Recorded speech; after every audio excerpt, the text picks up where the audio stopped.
Bien, bonjour. Vous connaissiez les cafés philosophiques, peut-être même les banquets philosophiques. Là, on remonte un peu plus loin en arrière encore, et on a l'occasion d'inventer l'apéro philosophique sur le thème du progrès. Le titre que j'ai donné à cette communication, les usages philosophiques du progrès, c'est une phrase sans verbe. S'il avait fallu y introduire un verbe, j'aurais été forcé de le conjuguer à un temps du passé, puisque l'idée de progrès n'est plus en usage dans le champ philosophique. Elle appartient à une époque close, ce qui ne la prive pas pour autant de toute légitimité ou rétrospective ou de tout intérêt, et c'est pour ça que je crois qu'il convient d'en parler. Mais enfin, Nietzsche a enterré le progrès à la fin du XIXe siècle. Sur la tombe de l'idée de progrès, Walter Benjamin, en 1940, et juste avant de se suicider, a déposé une dernière pelletée de terre en écrivant « Le progrès et la catastrophe et le progrès ». Je ne connais pas l'intégralité du champ philosophique, puisque la discipline est très éclatée, comme les autres. Mais je ne connais pas de tentative philosophique au XXe ou au XXIe siècle qui ait accordé un rôle majeur à l'idée de progrès ou qui se soit efforcé de rénover en quelque sorte cette perspective. La seule esquisse dans cette direction, et ça m'a été confirmé hier soir par la magnifique conférence d'Arnaud Münster, c'est celle d'un philosophe intéressant de l'ex-RDA, Ernst Bloch, qui a tenté de ravauder en quelque sorte l'idée de progrès dans la perspective d'un socialisme, disons, utopique et presque messianique, et il l'a fait encore après avoir été obligé de fuir à l'ouest après la construction du mur de Berlin. Mais le fait que le seul rénovateur de l'idée de progrès se soit inscrit dans une perspective délibérément utopique, et qu'en outre, il est cédé à une variante techniciste de l'utopie concrète, avec la fusion nucléaire, la perspective d'une mise à disposition d'une quantité d'énergie infinie pour chaque habitant de la Terre, suffit à montrer que tout ça ne mène pas forcément très loin. Et la prise de conscience de l'effet de serre par Hans Jonas dans les années 70 a fait que Ernst Bloch est un peu tombé dans l'oubli. Donc, parlons du progrès au passé. Alors, ce n'est pas la peine de remonter jusqu'aux sources religieuses de l'idée de progrès au Moyen-Âge. On pourrait remonter jusqu'à Joachim de Flore, la spéculation théologique sur le règne du Fils ou de l'Esprit venant après le règne du Père.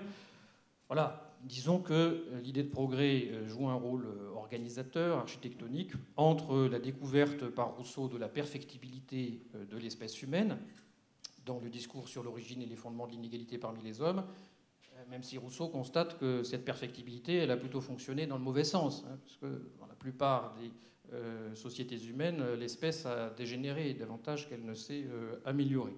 Mais enfin, de Rousseau à Marx, disons, voilà, l'idée de progrès a joué un rôle important dans la réflexion philosophique sur l'histoire ou sur l'ensemble de l'aventure humaine. Alors, je ne vais pas en 3/4 d'heure vous proposer un cours d'histoire de la philosophie du progrès, ou tenter un panorama exhaustif. Je crois plutôt devoir prendre position en renonçant à l'exhaustivité et en distinguant les mauvais usages de l'idée de progrès et ses éventuels bons usages. Donc je me permettrai d'être normatif en quelque sorte et d'exprimer une prise de position personnelle. Mais je veux jouer le jeu, parce que ça serait trop facile de dire que voilà, dans les grands amphis bondés, on fait l'éloge du progrès sans dire ce que c'est, et puis que dans l'amphi Lamartine, voilà, les savants, les érudits viennent dire mais vous savez, le progrès, bien entendu, mieux vaut en rire, ou alors en pleurer, etc. Je ne voudrais pas accentuer le divorce entre l'idéologie et la pensée ou la science. Et donc donner le maximum de chance à cette idée de progrès pour voir si elle a encore quelques éclats à nos yeux. Donc pourquoi est-ce que malgré tout on est gêné par cette notion de progrès ? C'est parce que d'un côté elle n'est plus en usage dans le discours philosophique qui s'élève à la dignité du concept, Et puis d'un autre côté, le mot de progrès peut proliférer. Dans la pub, le progrès ne vaut que s'il est partagé par tous. Dans le ronron médiatique, dans la rhétorique politicienne, après tout, quand on n'est plus socialiste, quand on n'ose pas s'avouer libéral, on est progressiste. Voilà, bon. Et donc il y a un usage dévalué, mais encore assez répandu de ce mot progrès, qui repose sur l'idée qu'on va appeler progrès n'importe quel accroissement quantitatif de quoi que ce soit. Bon, à ce moment-là, évidemment, le mot reste employable, mais il perd beaucoup de sa pertinence. Parce qu'on dira une boîte automatique ZF à 9 rapports, c'est un progrès par rapport à la boîte DSG à 7 rapports, parce que 9, c'est plus grand que 7. Oui, bon. J'entendais hier Pascal Bruckner disant que la preuve du progrès de l'espèce humaine, c'est que les bébés naissent plus grands qu'au XIXe siècle. Bon, appelons ça progrès si on veut, mais je ne suis pas sûr que ça élucide beaucoup les choses. Donc on peut dire que la bombe H, c'est un progrès par rapport à la bombe A, parce que la bombe A vitrifie tout dans un rayon de quelques kilomètres, et puis la bombe H, lors de l'essai à Bikini, a tué, enfin a irradié mortellement des pêcheurs japonais qui se trouvaient à 167 km de là. Voilà. C'est un progrès, on s'en félicite ou on le déplore. Non, alors...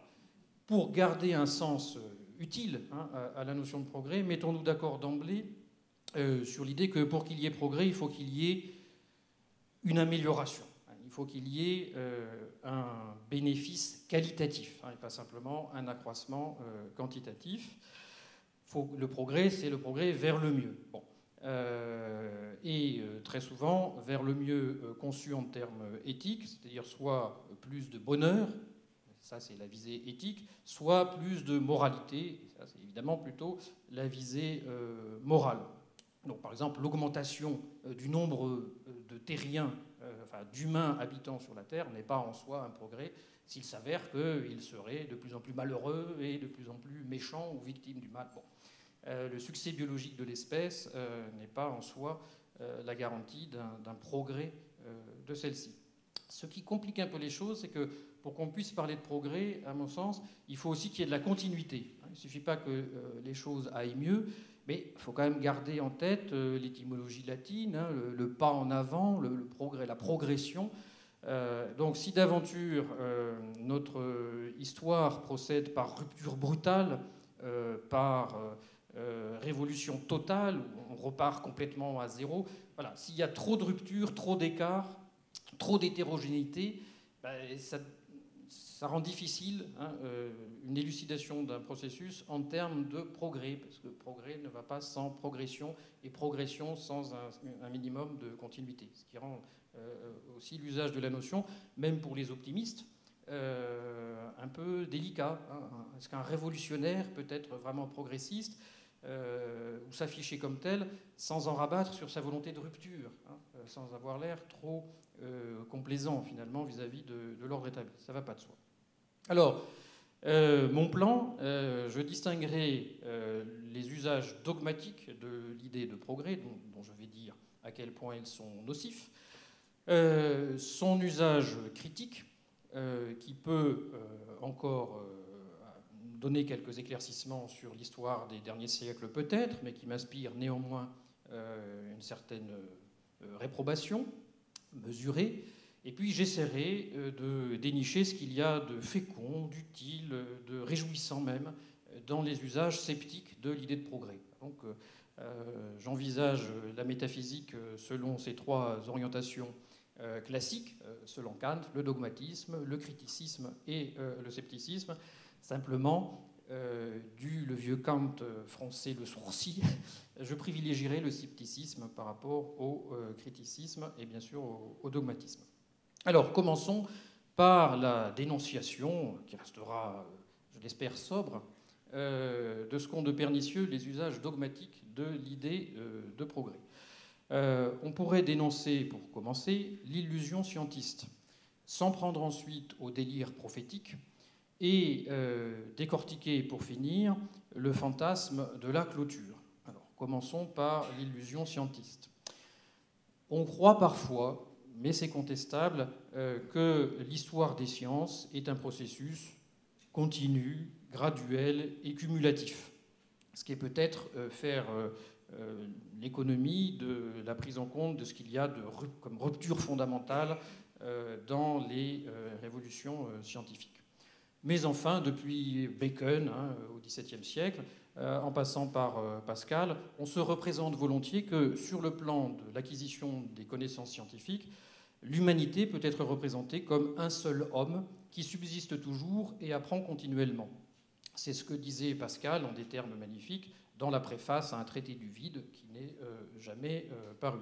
Alors, de son temps, Pascal était attentif à distinguer des domaines de l'activité spirituelle ou intellectuelle où l'expérience est source de connaissances et où il n'y a pas d'argument d'autorité, les domaines plus importants où on se place sous la direction des textes sacrés, de son directeur de conscience et de sa sainteté, le pape. Bon. Donc c'est seulement dans le domaine des sciences déductives ou hypothético-déductives qu'il pensait pouvoir légitimement s'enorgueillir que les anciens, les sages, les meilleurs, ce soit les modernes, puisque, disait-il, c'est en nous, puisque nous en savons plus que Thalès ou Pythagore en matière mathématique, c'est en nous que se trouve l'antiquité que l'on révère habituellement chez les anciens, qui, à dire le vrai, étaient nouveaux en toutes choses, et sur les épaules desquels, étant juchés, nous pouvons voir plus loin qu'eux. Alors, jusqu'à présent, aucun dogmatisme, juste une réécriture de l'histoire des sciences qui lisse un certain nombre de gouffres qu'on pourrait éventuellement déceler entre la physique aristotélicienne et la physique mathématique moderne, qui ne sont peut-être que des homonymes et pas des étapes dans le développement d'une même science. Peu importe. Au XIXe siècle, il est arrivé que certains imaginent que les idées mènent le monde et que la science donne le là à l'ensemble des activités humaines. Et c'est ainsi que l'un des derniers, philosophe français de quelque importance, Auguste Comte, a considéré que la science se développait selon un schéma progressif, la loi des trois états, époque théologique, époque métaphysique, époque positive ou scientifique, et que le cœur du devenir des sociétés humaines étant le développement du savoir, eh bien, tout devait aller au même pas et en tout cas suivre les mêmes lois.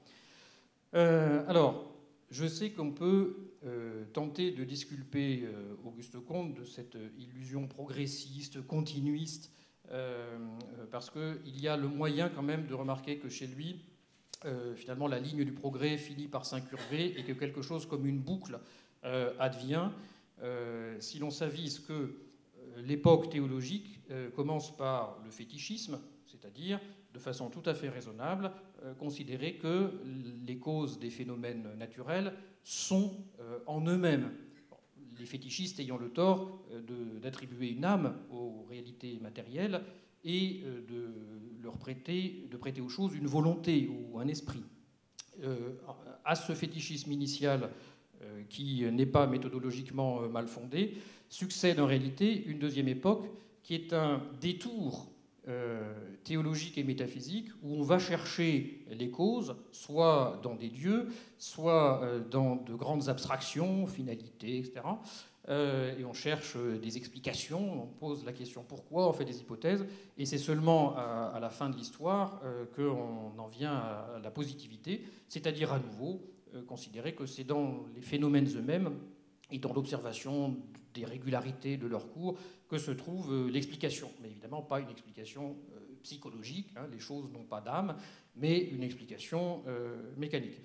Donc, si on raffine un petit peu ce qu'on connaît de la loi des trois états, qu'on dit non, en réalité, c'est fétichisme initial, détour par une époque théologico-métaphysique et finalement l'avènement de la positivité, on se rend compte qu'il y a beaucoup en commun entre le fétichisme initial et la positivité finale. Mais enfin, ayant sauvé Auguste Comte de reproches excessifs, il faut bien reconnaître qu'il propose de l'histoire de l'humanité une vision assez fantastique, puisque au même rythme que la science, qui pour lui fait des pas de géant, et c'est ce dont il parle, c'est le dernier philosophe à avoir été au courant, pas qu'il est créateur dans tous les domaines du savoir, mais il est au courant de ce qui se fait dans toutes les sciences de son époque et il l'enseigne. C'est un très grand vulgarisateur. Il fonde une science nouvelle, la sociologie. Néanmoins, Auguste Comte n'hésite pas à dire que tout va aller de mieux en mieux, que par exemple l'espèce humaine va proliférer et que c'est tant mieux, que les nobles penchants et les généreux sentiments vont prendre le pas sur les tendances au mal, sur les inclinations mauvaises, et que, ma foi, le progrès va s'accomplir dans tous les registres de la vie sociale. Alors, il lui arrive d'hésiter, hein, parfois. Le progrès n'est que le développement de l'ordre, et Auguste Comte lance un appel aux conservateurs, voit dans Napoléon III le sabre qui va préserver l'ordre. Parfois, au contraire, il considère que l'ordre n'est qu'une base et que le but, c'est le progrès. Et à ce moment-là, il s'enthousiasme pour la révolution de 1848 et s'intéresse au destin des classes ouvrières. Mais surtout, le sens profond de son œuvre, c'est de fonder la sociologie, de lui trouver, parce qui est notamment la science du changement, hein, de la dynamique sociale, de lui trouver un débouché pratique qui est évidemment la politique. De la sociologie à la sociocratie, il n'y a qu'un pas. Et puis, se rendant compte quand même que les progrès de la division du travail, la mécanisation de la société créent un certain dessèchement et qu'il y a besoin d'un supplément d'âme, eh bien, il fait culminer ses efforts dans la fondation d'une église sociologique. On passe de la sociologie à la sociocratie, de la sociocratie à la sociolatrie, et le culte de l'humanité est finalement le point vers lequel convergent tous les efforts précédents. Alors, sans aller jusque-là, les visions dogmatiques du progrès ont quand même encombré, si j'ose dire, le paysage intellectuel par beaucoup de rêveries assez fantasques. À propos de délire prophétique, on se doit de se remémorer la tentative de Condorcet, hein, dans son esquisse d'un tableau historique des progrès de l'humanité, qui, dès la préface, considère que le progrès sera absolument indéfini.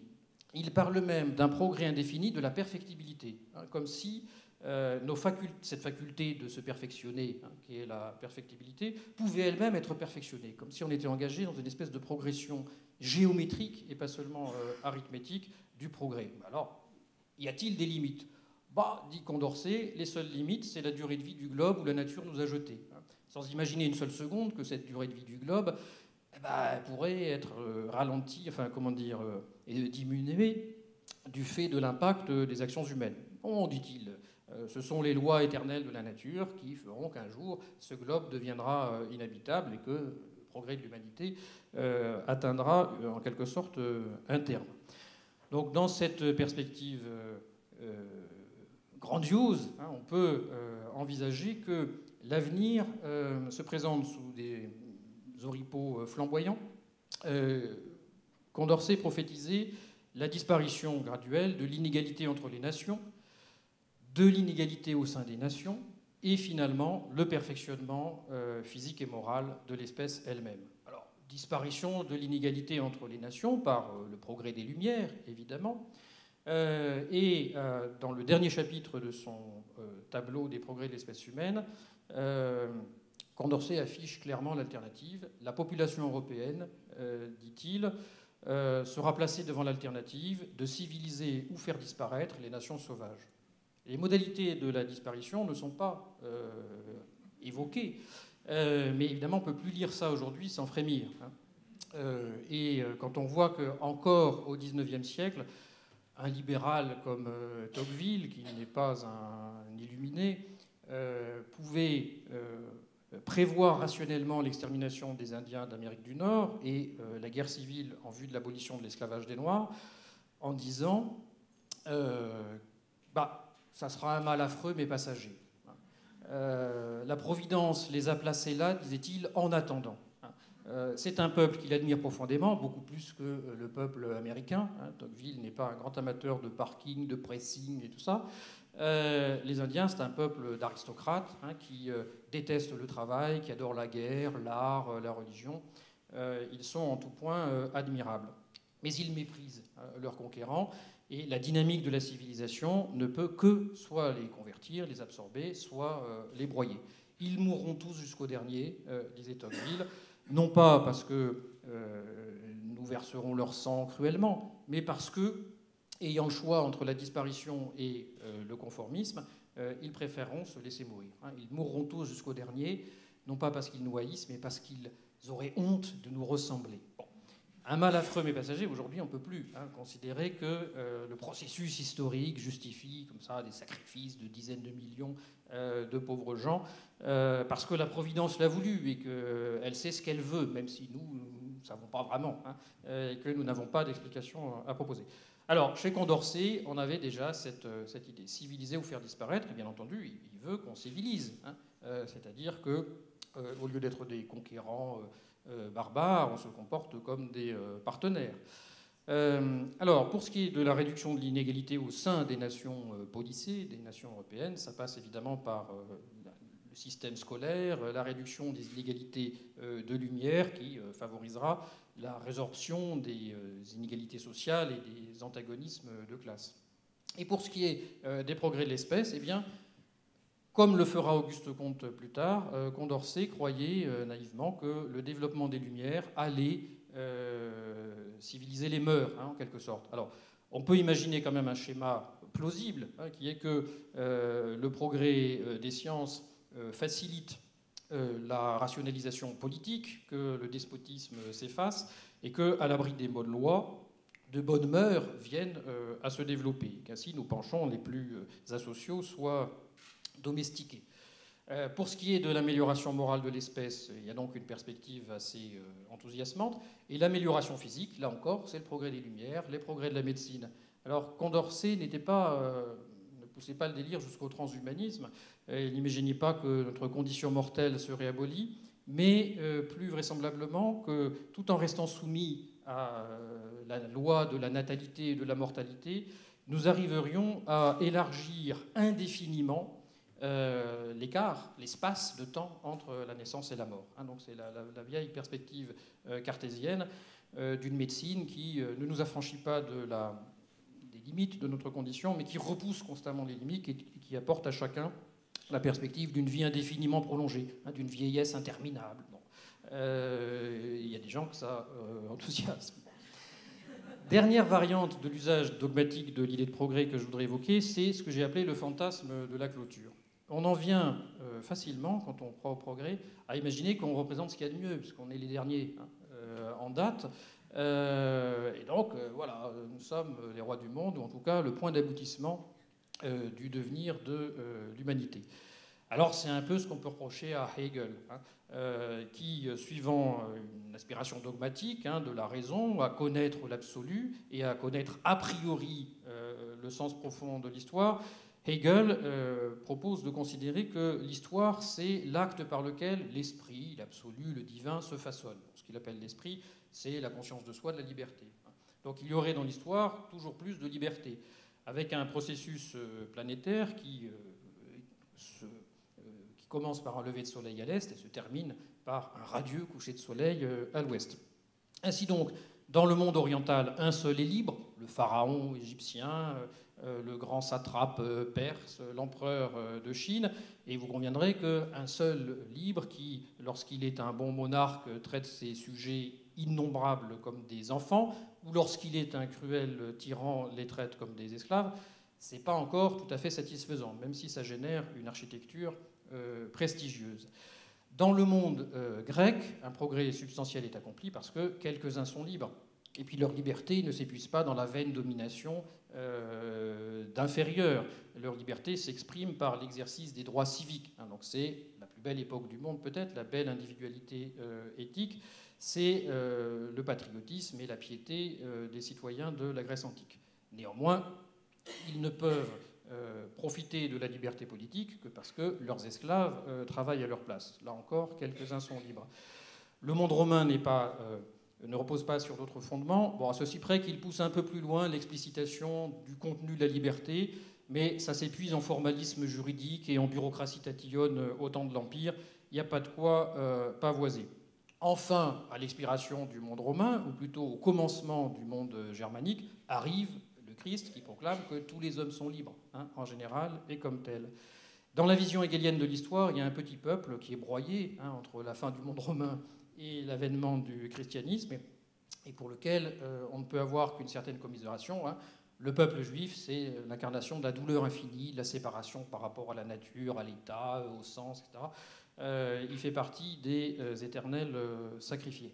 Mais il y a beaucoup de sacrifiés dans cette vision, parce qu'au sein de chaque nation, les masses ne sont qu'une masse de manœuvre pour les grands hommes qui contribuent au progrès de l'esprit. Ces grands hommes ne se voient pas interdits de satisfaction, parce que, bien entendu, ils ne poursuivent pas d'objectifs philosophiques. Eux, ils veulent le pouvoir, l'argent, la richesse, les femmes, et ils en obtiennent lorsque leur cause triomphe. Mais une fois qu'à leur insu, ils ont assouvi leurs pulsions, ils le savent, à leur insu, ils ont fait progresser l'esprit, ils tombent comme une balle vide de son grain, dit Hegel en pensant au destin de César. Donc les masses ne sont que un matériau. Les grands hommes, les masses sont le matériau des grands hommes. Les grands hommes sont le matériau de l'absolu qui les utilise avec ruse. Et puis il y a des peuples qui participent activement à l'histoire, mais qui ne connaissent qu'un moment de gloire. Et puis ensuite ils tombent dans les poubelles de l'histoire.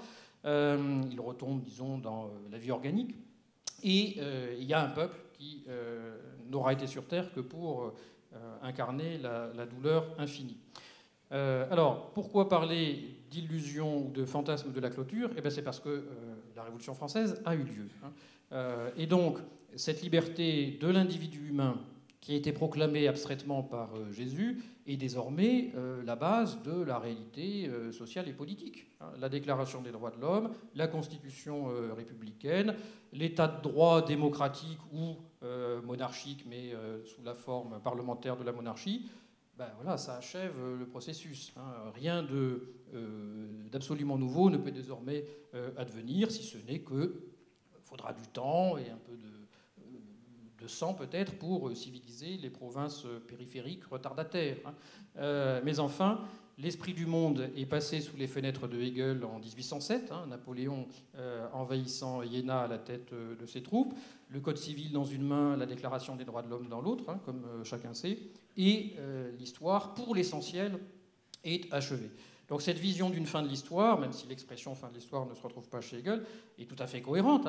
Le progrès, je ne l'ai pas dit tout à l'heure, mais j'aurais dû, ça fait partie du contenu de la notion, ça suppose qu'il y ait un but, qu'on s'achemine graduellement vers ce but, mais le progrès n'est pas nécessairement indéfini, c'est pas par approximation indéfinie qu'on va se rapprocher du but, on peut aussi le réaliser. Et une fois qu'il est réalisé, qu'est-ce qu'on fait ?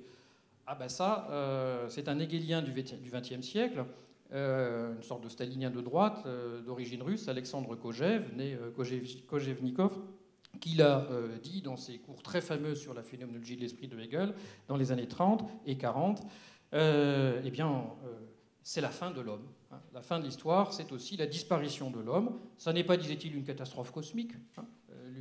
L'univers matériel va rester le même. Ça n'est même pas une catastrophe humaine, parce que à l'homme, conquérant, bataillant, œuvrant pour son émancipation, va succéder l'animal post-historique de l'espèce Homo sapiens.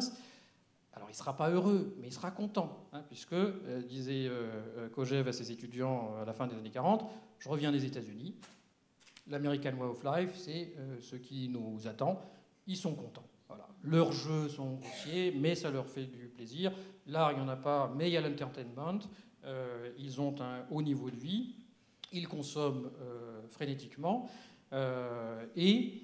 Après la démocratisation de l'Allemagne par le nazisme, disait Kojève, après la démocratisation de la Chine et de l'URSS par Staline et Mao, ce mode de vie va se généraliser. Il disait plaisamment que les Américains n'étaient pas des Sino-soviétiques enrichis, mais que les Sino-soviétiques étaient des Américains pauvres, mais en voie d'enrichissement rapide. Il disait ça à la fin des années 40, donc il voyait ça assez loin. Donc voilà, on peut dire qu'au dernier homme succède l'animal post-historique Homo sapiens, et qu'il n'y a peut-être pas lieu de s'en plaindre. Du coup, la philosophie aussi disparaît. Il n'y a plus de logos quand il n'y a plus d'homme. Et Kojève en avait tiré les conséquences pratiques en laissant tomber l'enseignement philosophique et en devenant l'un des architectes de la construction européenne, dans laquelle il voyait la version européenne de ce processus de sortie de l'histoire et d'animalisation, disons, satisfaite de l'homme. Alors, si on n'en reste pas à ces aspects, à ces usages dogmatiques de l'idée de progrès, quelle vertu critique peut-on prêter à la notion de progrès ? Bon, la philosophie critique, c'est celle qui ne permet pas à la raison de prétendre connaître l'absolu, mais qui néanmoins, dans le fouillis du sensible, dans le chaos des phénomènes, cherche des lignes directrices, des fils conducteurs, fait des hypothèses et raisonne à la lumière de ces hypothèses, non pas pour prétendre mettre à jour l'essence même des choses, mais au moins pour ordonner les connaissances. Et puis il y a un autre aspect de la philosophie critique, c'est de chercher à affûter notre connaissance de la raison elle-même, à connaître à fond notre pouvoir de connaître, pour en moins outrepasser les limites, si possible. Donc c'est vraiment Kant qui a tenté, à la fin du XVIIIe, de faire un usage critique de l'idée de progrès. Il y a trois choses à en retenir principalement, à mes yeux. La première, c'est qu'il donne une direction à l'histoire, un sens au sens d'une direction. La deuxième, c'est qu'il arrive à donner une explication aux guerres. Et la troisième, c'est qu'il donne des raisons d'espérer. Et après tout, il ne faut pas les balayer d'un revers de main, les raisons d'espérer. Alors pour ce qui est du fil conducteur, envisageons que la nature, bon, la providence si vous préférez, le gouvernement divin de l'univers, la nature c'est que de la matière inerte, envisageons que la nature, entre guillemets, est une intention. Ça serait vraisemblablement que tout ce qui est virtuel devienne actuel, que les possibilités, notamment humaines, mais aussi animales d'ailleurs, se réalisent.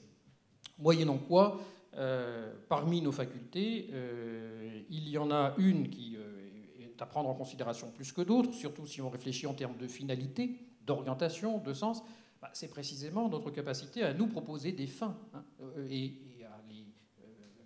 les réaliser, c'est-à-dire notre capacité morale. Donc imaginons que la nature a l'intention que l'homme développe pleinement toutes ses facultés morales.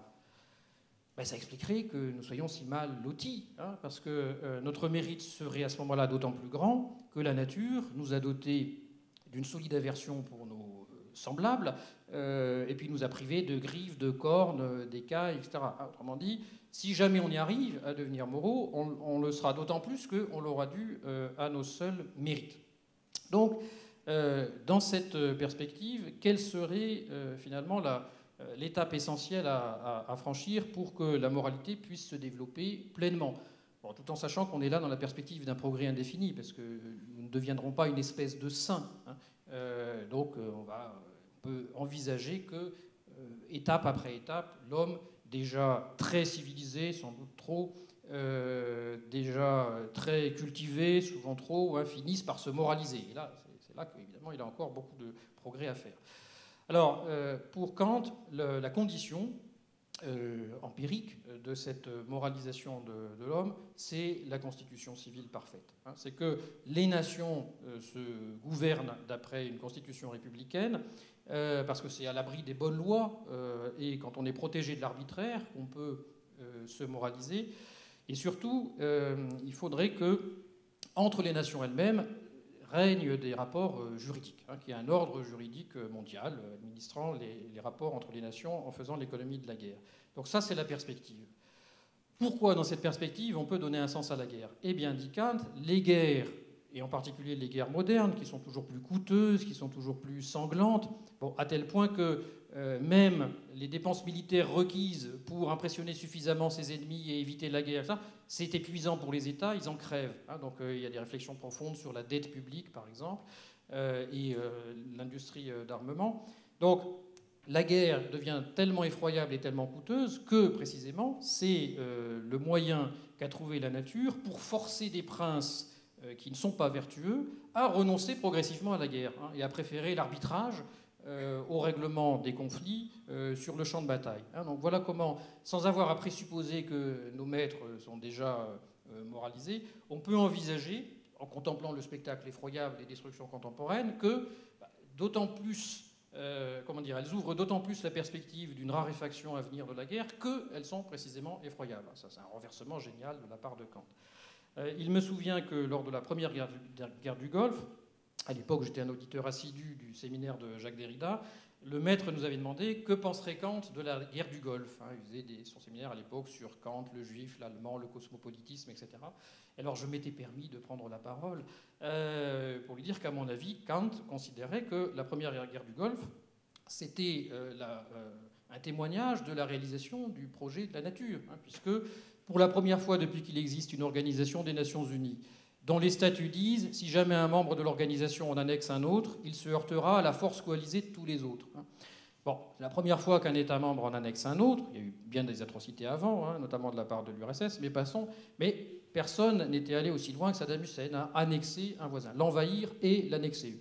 Auparavant, on avait toléré envahir et asservir. Mais là, c'est envahir et annexer. Eh bien, il se trouve que le monde entier, à l'exception de la Jordanie et de l'OLP, qui avait une certaine loyauté vis-à-vis de leurs protecteurs, le monde entier s'est coalisé pour restituer sa souveraineté au Koweït et faciliter donc l'avènement de quelque chose comme un nouvel ordre mondial, disait le président américain de l'époque, c'est-à-dire un ordre fondé sur le droit. Kant n'aurait pas été dupe des motivations des acteurs.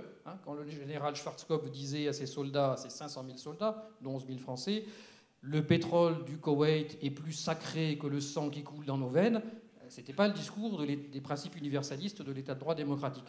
Mais quels que soient les mobiles des acteurs, il n'empêche qu'on aurait pu se dire à l'époque, en 91, ben voilà, ça a contribué à lester d'un semblant de crédibilité l'idée de droit international, de société des nations.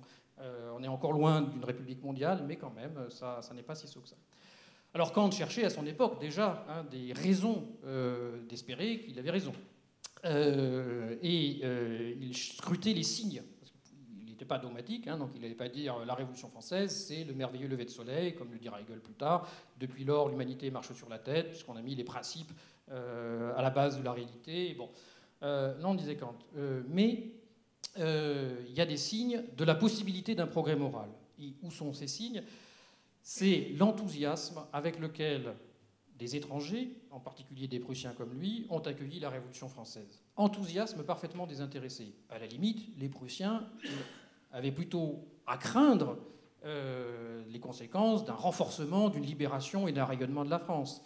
Et lui-même, en tant que sujet, avait à craindre les conséquences des manifestations publiques de son enthousiasme, parce que son prince n'envisageait pas avec beaucoup de sympathie la Révolution française. Mais justement, les Allemands et le reste du monde ont pris fait et cause pour un peuple qui voulait se libérer du despotisme et se doter d'une constitution qui fût son œuvre, une bonne constitution civile. Et en particulier, ce qui provoquait l'enthousiasme pour Kant, c'était que c'était une constitution républicaine et que donc elle s'inscrivait dans une logique qui allait vers la prohibition de la guerre d'agression. Donc c'était vraiment une perspective de paix. Donc voilà, l'enthousiasme désintéressé, c'est le signe de la possibilité d'un perfectionnement moral parce que c'est désintéressé. Et peut-être d'ailleurs, Kant est allé jusque-là dans son livre de 1798 sur le conflit des facultés, c'est peut-être même déjà en soi un progrès. Voilà, qu'on manifeste l'enthousiasme désintéressé. Alors, c'est pas sot, ce que dit Kant. J'y repense quand je me découvre capable soit d'indignation spontanée, soit d'enthousiasme désintéressé face à des événements historiques contemporains. J'ai rien à y gagner parfois quand des peuples se soulèvent ou quand ils sont injustement opprimés. Je n'ai rien à ce n'est pas moi qui en pâtis. Mais enfin, c'est vrai qu'il y a cette espèce d'élan du cœur ou de la raison pratique, plus exactement. Je me souviens de l'indignation que je n'ai pas été le seul à ressentir, indignation parfaitement spontanée, lorsque la ministre française de l'Intérieur, face au printemps tunisien, a proposé gentiment au dictateur Ben Ali le savoir-faire français en matière de répression des manifestations. Là, on a eu honte. Ou lorsque le président français a proposé à Ben Ali l'asile politique, et qu'on a vu des centaines de Tunisiens d'Île-de-France envahir les pistes de l'aéroport de Villacoublay pour empêcher l'avion d'atterrir, ce qui a contraint Ben Ali à trouver un exil moins accueillant, peut-être, enfin un peu plus aride, en Arabie Saoudite. Bon, l'enthousiasme, dans le deuxième cas, l'indignation dans le premier, c'est vrai que ça fait penser à ces élans de moralité dont parlait Kant. Si on est capable de dire spontanément à Marcellin et à Georges Marchais qui s'attaquent à Cohn-Bendit et veulent l'expulser, nous sommes tous des juifs allemands, ou de dire à Sarkozy, Fillon et les autres, à Liomari, nous sommes tous des Tunisiens d'Île-de-France. Bon, c'est que peut-être il ne faut pas désespérer totalement de l'espèce. Un petit bémol critique, toutefois, c'est que dans cette perspective kantienne, je fais une critique de la critique, nous tirons les marrons du feu, génération après génération, en prenant plein la figure, en subissant le despotisme, en mourant à la guerre, et en tuant nos semblables, ce qui n'est pas non plus réjouissant. Nous tirons les marrons du feu pour qui? Pour nos très lointains descendants éventuels, qui, eux, vivront sous le drapeau de la République mondiale ou de l'Organisation des Nations Unies, et qui vivront dans un monde débarrassés du despotisme et de la guerre, et à ce moment-là pourront s'engager dans l'effort de moralisation avec de bonnes chances de réussite. En attendant cet achèvement éventuel, enfin c'est pas un achèvement, mais c'est déjà un couronnement, disons, ce début de couronnement, en attendant, toutes les générations qui précèdent, depuis l'aube de l'humanité, sont des générations sacrifiées. Le matériau bientôt jeté au rebut dans un état épouvantable, que la nature emploie pour parvenir à ses fins. Et ça n'est pas une perspective très réjouissante. Du côté du scepticisme, pour terminer, on censure volontiers la raison. Ces prétentions à connaître l'absolu sont tournées en dérision. On n'est pas sûr que la raison puisse se connaître elle-même à fond, et on considère que la critique est encore trop ambitieuse, surtout dans son ambition à prévoir les événements, ou en tout cas à formuler des hypothèses sur leur cours prévisible. Bon, être sceptique, c'est quand même observer empiriquement qu'il y a des régularités dans le cours des phénomènes, et que bon, le progrès, c'est pas la peine de gloser dessus, mais il y a peut-être eu des progrès. Voilà, on va pluraliser le progrès. Il n'y a sans doute pas à se gargariser du progrès, mais peut-être qu'ici ou là, il y a des chemins étroits, ne menant pas loin, promptement envahis par les ronces, et ne menant nulle part. Mais voilà, des chemins s'ouvrent, quelque chose arrive.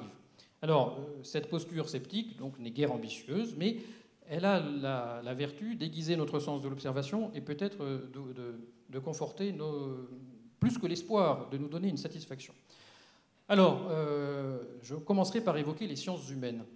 Et l'idée qu'a pu proposer du progrès, par exemple, un savant comme Lévi-Strauss au XXe siècle, qui a mis fin au mythe du développement, mais aussi au mythe du sous-développement, et adopté une perspective relativiste. Alors je vais très vite pour laisser un peu de temps à la discussion, mais retenons seulement que dans cette perspective, le mouvement du progrès est à envisager, d'après l'image, non pas du pion au jeu d'échecs qui avance comme ça, en subissant 1000 rebuffades courageusement d'une case à chaque fois, toujours en avant, mais plutôt le cavalier, qui va dans plusieurs directions, qui virevolte à angle droit, voilà, et qui saute des cases. Bon. Ou alors, la deuxième image de Lévi-Strauss, qui est plus satisfaisante, c'est le joueur de dés qui joue sur plusieurs tables à la fois et qui lance à chaque fois plusieurs dés. Donc il ne met pas tous ses œufs dans le même panier, mais qui multiplie les chances de voir sortir le nombre auquel il a attaché ses paris. Donc c'est comme ça, d'après Lévi-Strauss, au niveau des cultures, des civilisations. Il y a des phases cumulatives dans l'histoire de l'humanité, mais ce que traditionnellement on se représente comme ordonné dans le temps, il vaut mieux se le représenter comme dispersé dans l'espace. C'est comme ça qu'il réécrit l'histoire du Paléolithique, de ce qu'il appelle la liturgie avec un H, par analogie avec la métallurgie, en montrant que les progrès dans la taille et le polissage des pierres voilà, se jouent sur 100 ou 250 000 ans, un peu partout dans le monde, grosso modo, à la même époque. Idem pour la révolution néolithique, et ainsi de suite. Même la révolution industrielle, pour lui, les progrès accomplis par l'Occident après les grandes découvertes tiennent au fait qu'il y a une coalition de cultures. Même si on se fait la guerre, on est en contact et on s'influence mutuellement. Donc, pour lui, la révolution industrielle, par exemple, sans le caoutchouc, le maïs, le tabac et la tomate, ça ne tient pas la route. Donc, nous sommes engagés dans des coalitions, de bon ou de mauvais gré, et c'est à ce moment-là qu'on peut comprendre qu'il y ait des phases d'accumulation de savoir, de savoir-faire dans l'histoire. Je ferai droit aussi à la perspective sceptique dans laquelle Hume, au milieu du XVIIIe siècle, considérait qu'il pouvait y avoir des progrès dans les lettres et les arts, mais de façon intermittente. Donc après l'éloge du relativisme, l'éloge de l'intermittence, la création, d'après Hume, est la fille des bonnes lois. Donc il y a des conditions politiques à l'arrivée du progrès. La curiosité est la fille de la sécurité, et la sécurité est la fille des bonnes lois. Et évidemment, la curiosité engendre les découvertes. Du coup, non seulement le progrès n'arrive pas toujours et partout parce qu'il y a des conditions politiques et juridiques, mais surtout, il n'y a pas d'accumulation. Et il y a des intermittences. Pourquoi ? Parce que, dit Hume, les génies créateurs sont des gens complexés, timides, qui doutent d'eux-mêmes. Plus ils sont géniaux, plus ils sont inhibés.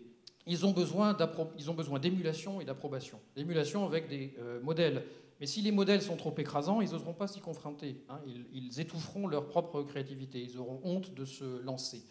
Donc, ce n'est pas à l'époque de Terence qu'il y a des poètes capables de rivaliser avec Homère. Il a fallu attendre Dante, Hölderlin, Mallarmé. Je ne sais pas quelle liste on pourrait faire.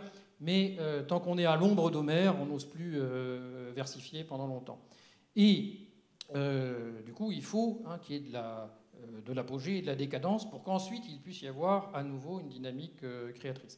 Et de même, les créateurs ont besoin d'approbation. Et du côté du public, c'est la même chose. Tant que le public vit encore dans le souvenir vivant de Pasteur ou de Caravage, ce sera difficile de se faire applaudir par lui. Il fera la fine bouche, il ne sera pas enthousiaste. Voilà pourquoi des progrès dans les lettres et les arts, il ne peut y en avoir que de loin en loin. Après, il y a différentes directions envisageables, parce que les créateurs quêtent l'approbation. Alors, si c'est l'approbation d'un monarque civilisé, ils vont plutôt, puisqu'ils ont à lever les yeux et à satisfaire un goût raffiné, exceller dans les arts polis, comme disait Hume, c'est-à-dire faire des opéras, des fugues à 6 voix, comme celle que Bach a improvisée à la demande de son monarque. Et puis, s'ils ont acquitté, en se tournant vers le bas, en s'inclinant vers le bas, l'approbation de peuple, à ce moment-là, ça sera des inventions utiles, propres à satisfaire des besoins. Bon. Mais dans un cas comme dans l'autre, les nations auxquelles ils appartiennent pourront en tirer profit. Je n'irai pas jusqu'au bout de ce que j'avais prévu, mais en conclusion, je voudrais simplement donner quelques indications sur les raisons pour lesquelles l'idée de progrès a finalement été évacuée du champ philosophique. Je pense qu'il y a une impulsion décisive qui vient de la science. On n'y peut rien, mais Darwin a porté, je crois, un coup fatal au progrès, parce que l'évolution n'est pas un progrès. Le hasard y tient une grande place. C'est un processus discontinu, des mutations aléatoires, et puis surtout, il n'y a pas de but. Et en particulier, nous ne sommes pas le but de la vie. Toute la vie n'a pas existé sur Terre pour converger vers l'humanité, et l'humanité elle-même ne progresse pas. Il me semble que les spéculations philosophiques sur l'histoire comme progrès dépendent de la plausibilité de l'hypothèse biologique de l'hérédité des caractères acquis, la conception lamarckienne de l'évolution, et on ne peut plus y croire. D'autant que ce que nous a légué Darwin, c'est quand même l'idée que puisque nous n'étions pas le but, il y aura des étapes ultérieures, et nous avons à nous interroger sur ce qui viendra après l'homme, ou ce qui est en train de venir, d'où le doute angoissé de Nietzsche, par exemple. Sera-ce le surhomme, sera-ce le sursinge, ou l'animal post-historique de Kojève. Quoi qu'il en soit, bon, si c'est le sursinge, ça ne sera sûrement pas un progrès, mais si c'est le surhomme, il y a un tel abîme entre le surhomme tel qu'on peut se le représenter et l'homme tel qu'on le considère que, là encore, l'effet de rupture est trop grand pour qu'on puisse continuer à parler de progrès. Donc, il y a ça. Les sciences elles-mêmes se demandent si leur évolution à elles est un progrès. Les changements de paradigme, comme dit Thomas Kuhn, sont tellement fondamentaux qu'on a plutôt l'impression parfois que les sciences repartent à zéro. Avec Galilée, avec Einstein, c'est comme si on recommençait à zéro. Et ça, ce n'est pas le progrès. Et puis surtout, dans l'évolution des sciences, c'est comme pour l'évolution biologique. Il y a la part du hasard, et puis il n'y a pas de but clairement perceptible. Les sciences, à notre époque, ne savent pas trop où elles vont. Et même les mathématiques, disaient les grands mathématiciens du XXe siècle, sont une science où on ne sait pas vraiment de quoi l'on parle, ni si ce que l'on dit est vrai. Donc de là, on peut inférer qu'on ne sait pas non plus trop où on va. Et ce n'est pas grave, mais du coup, le schéma du progrès est peut-être inopérant. Et puis bien sûr, il y a les catastrophes. Je pense que la conscience des catastrophes, l'empreinte des traumatismes qu'elles ont pu causer, nous interdit d'entretenir comme ça la flamme du progrès ou de chercher à retremper l'oriflamme dans le sang des sacrifiés. Donc certains font commencer le XXe siècle par la catastrophe du Titanic pour qu'il se termine avec celle du Costa Concordia. Donc là, c'est plutôt la catastrophe technologique. D'autres imaginent un court et atroce XXe siècle, 1789, le siècle des totalitarismes, des guerres d'extermination à motif idéologique. Bon, on peut envisager différents éclairages, mais dans tous les cas, voilà, c'est quand même difficile de continuer à croire au progrès de ce point de vue-là. Et je dirais que même les progrès que nous réalisons, et je terminerai là-dessus, dans l'élucidation de la condition humaine, finissent par nous rendre sceptiques à l'égard de l'idée de progrès. J'en prendrai pour exemple, si la philosophie est la passion de l'auto-élucidation de l'existence humaine, le travail philosophique incomparable accompli par Proust il y a une centaine d'années. À l'époque où la philosophie tentait, avec Bergson comme avec Husserl, de considérer que le sujet, c'était un flux temporel absolu, ignorant la naissance et la mort, qui progressait constamment, en s'enrichissant d'un avenir qui bascule petit à petit dans le passé et qui garde son passé en entier à disposition, alors qu'une espèce de boule de neige qui enfle démesurément. Proust a quand même s'est donné les moyens de nous dessiller et de considérer que nous ne changeons pas. Ou plutôt, à certains égards, nous changeons plus que ne le pensait la philosophie, parce que nos moi, chacun d'entre nous, on a plusieurs, ils meurent l'un après l'autre. L'existence est une suite de ruptures, de deuils, et à chaque fois, on croit qu'on va y laisser sa peau, et puis quelques mois, quelques années plus tard, on peut prononcer le mot d'Albertine sans se mettre à sangloter. Voilà. Un autre moi a succédé, d'autres amours viendront. Mais surtout, la part essentielle de notre être, ce qu'il appelle cette obscurité qui est en nous, ou bien la substance essentielle de notre être, elle ne change pas. Et pourtant, elle nous est inaccessible, ça reste inconscient. Mais ce qui peut quand même faire croire que le bonheur est possible, et sinon le bonheur, du moins la joie, c'est qu'il arrive qu'il y ait des instants de grâce, où le passé et le présent se télescopent, et où nous pouvons savourer une minute d'éternité, lorsque un instant affranchi de l'ordre du temps, lorsque nous prenons conscience de la coïncidence entre un instant passé et un instant présent, et là, ce qui se donne à savourer, à déguster, à adorer, c'est précisément le constat que, décidément, il y a une part de nous-mêmes qui ne change pas et qui reste éternelle. Alors, ce n'est pas forcément une expérience enthousiasmante, mais elle est irrécusable et elle interdit de penser au déclin ou au progrès. On est à ce moment-là dans la permanence, et plutôt dans la perspective de l'éternité que du temps et du retour de l'identique que du changement. C'est ce genre d'expérience dont témoigne par exemple le constat que fait Proust au début de la recherche du temps perdu. Alors, il y a le constat à la fin. J'étais déjà le même alors, dit-il en pensant vieillard à son enfance, et je n'ai nullement progressé depuis. On est page 457 du 4e volume de la Pléiade. Donc voilà, au bout du bout, je n'ai pas progressé depuis ma prime enfance. Mais c'est déjà la découverte qu'il fait au tout début, dans le premier chapitre du Côté de chez Swann, quand il se remémore les pleurs qu'il versait le soir au moment du coucher, quand il avait du mal à faire venir sa mère auprès de lui. Et quand il dit, parce qu'au moment où il écrit ça, il est à l'article de la mort, il dit depuis quelque temps, je me remémore très bien, si je prête attention, les sanglots que j'ai eu la force de contenir devant mon père, mais qui ont éclaté dès que je me suis retrouvé en tête-à-tête avec maman.